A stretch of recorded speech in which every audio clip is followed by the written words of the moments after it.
आज मैं आपको एक ऐसी लड़की की कहानी सुनाने जा रहा हूँ जो अपनी माँ की तरह एक सख्त सास से डरती थी। रिया की उम्र लगभग 19 से 20 साल हो गई, लेकिन वह शादी करने से डरती थी। वो अपनी माँ की तरह एक सख्त सास से डरती थी। उसकी माँ ने उसे अपनी सास के बारे में ऐसी कई डरावनी कहानियाँ सुनाई थी, जिसे सुनकर रिया सोचती थी कि शायद उसकी भी यही किस्मत होगी। सुबह होती ही रिया की मम्मी ने उसे जगाया और कहने लगी, रिया बेटा, जल्दी उठकर तैयार हो जाओ, आज तुम्हें लड़के वाले देखने आ रहे हैं। यह सुनते ही रिया चौंक कर नींद से उठ गई और मुँह बनाते हुए अपनी मम्मी से कहने लगी, नहीं ना मम्मी, मैंने आपसे कहा था ना कि मुझे यह शादी वादी नहीं करनी है। मैं नहीं होने वाली किसी के लिए भी तैयार। जब मुझे शादी नहीं करनी है तो फिर मैं क्यों बेकार में तैयार होकर बैठ जाऊं। रिया की बात सुनकर रिया की मम्मी मुस्कुराने लगी और कहने लगी, अरे बेटा, बेटी चाहे गरीब की हो या फिर किसी राजा की, हर बेटी को एक न एक दिन अपने पापा के घर को छोड़कर ससुराल तो जाना ही पड़ता है। और फिर जरूरी थोड़ी ना है कि हर सास बुरी ही होती है। हो सकता है कि यह परिवार बिल्कुल वैसा ही हो जैसे हर लड़की का सपना हो।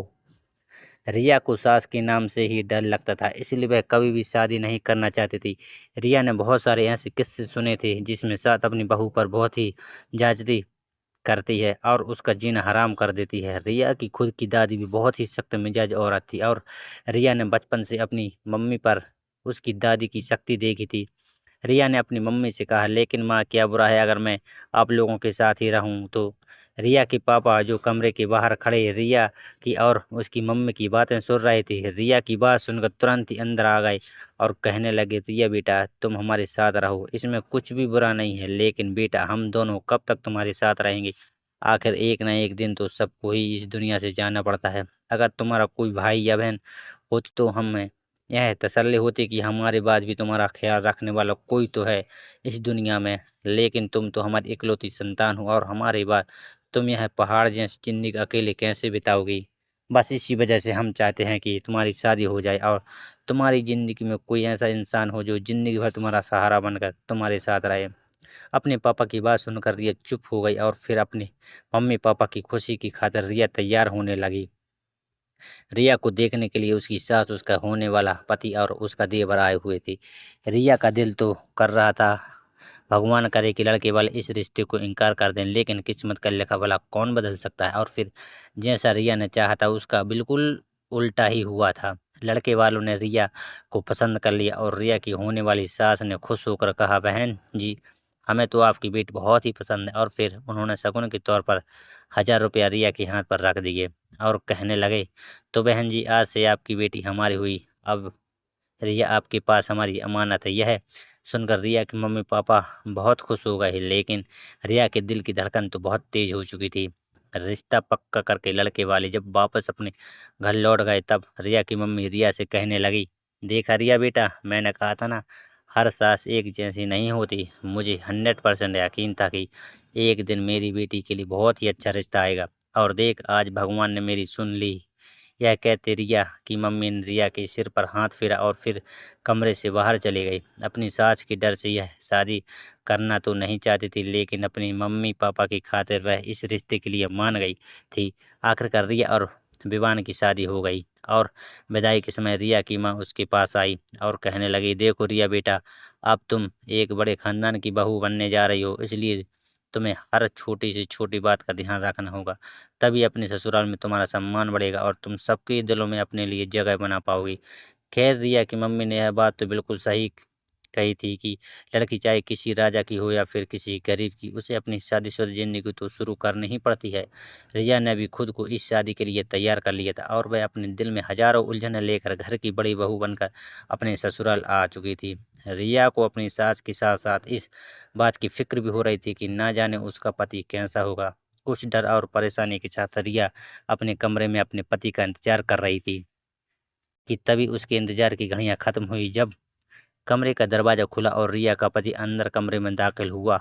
रिया ने नज़र उठाकर अपने पति की तरफ देखा तो वो उसे पहली नज़र में ही पसंद आ गया, क्योंकि विवान दिखने में बहुत ही हैंडसम था। रिया विवान जैसा खूबसूरत जीवन साथी पाने के लिए दिल ही दिल में भगवान का शुक्रिया अदा करने लगी।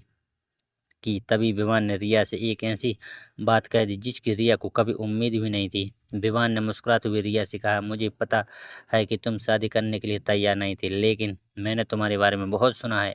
तुम बहुत अच्छी हो। मैं चाहता हूँ कि हम दोनों मिलकर एक खुशहाल जीवन बिताएं।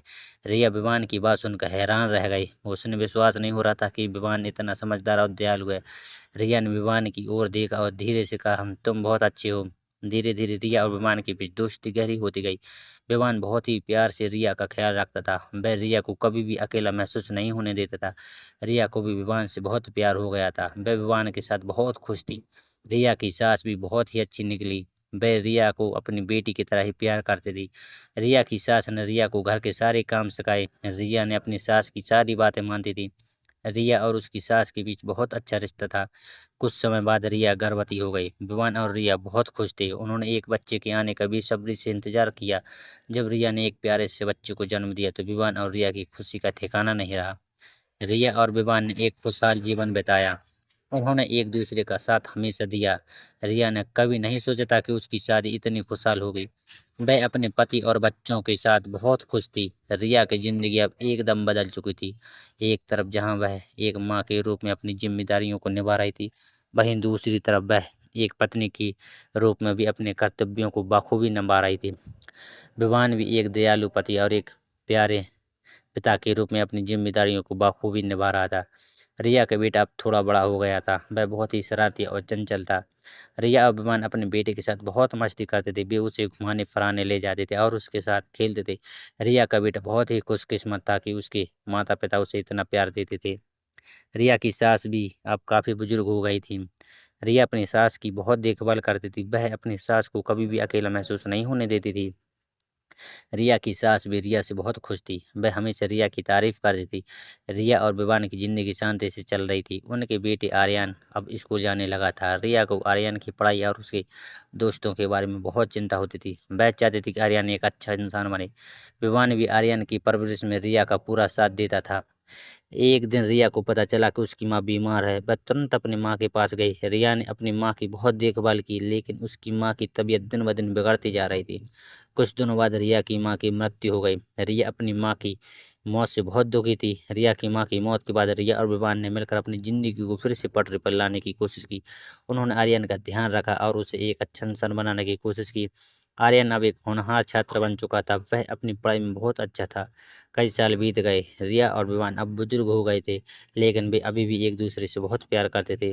वे अपने बच्चों और पोतों पोतियों के साथ बहुत खुश थे। एक शाम रिया और विवान अपने बगीचे में बैठे हुए थे। वे चाय पी रहे थे और बातें कर रहे थे। रिया ने विवान से कहा, मुझे याद है जब हम पहली बार मिले थे, तब मुझे तुम्हारे बारे में कुछ भी नहीं पता था, लेकिन अब तुम मेरी ज़िंदगी का सबसे अहम हिस्सा हो। विवान ने रिया की ओर देखा और मुस्कुराया। उसने कहा, मैं भी तुम्हारे बिना कुछ नहीं हूँ। तुमने मेरी ज़िंदगी में बहुत खुशियाँ लाई हैं। रिया और विवान ने एक दूसरे को गले लगाया। उन्हें पता था कि वे हमेशा एक दूसरे के साथ रहेंगे। तो दोस्तों, यह थी आज की कहानी। अगर आपको मेरी कहानी पसंद आई तो कृपया मेरे चैनल को सब्सक्राइब करें और घंटी दबाकर सभी नोटिफिकेशन चालू कर लें, ताकि आपको अगले वीडियो की सूचना सबसे पहले मिल सके। आपके प्यार और सपोर्ट के लिए धन्यवाद।